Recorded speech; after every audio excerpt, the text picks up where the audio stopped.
Isang lalaki ang naaresto ng mga otoridad matapos mahulihan ng hinihinalang shabu at ilegal na baril sa ikinasang operasyon ng pulisya sa bayan ng Asuncion, Davao del Norte.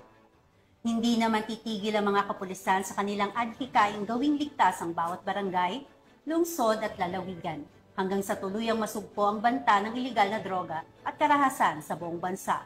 Magbabalita dyan si Patrolwoman Sheena May Ilagan.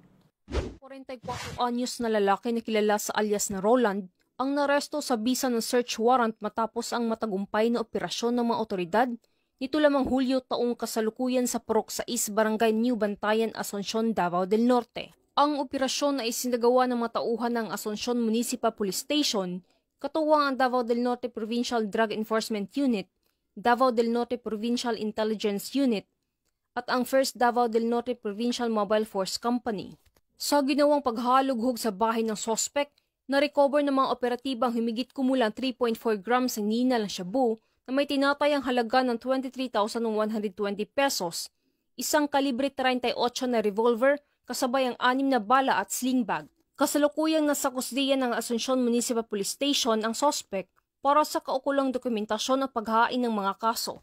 Ang tagumpay ng operasyong ito ay patunay na pagsisikap ng mga kapulisan sa pagpigil sa paglaganap ng iligal na droga at mga armas sa komunidad.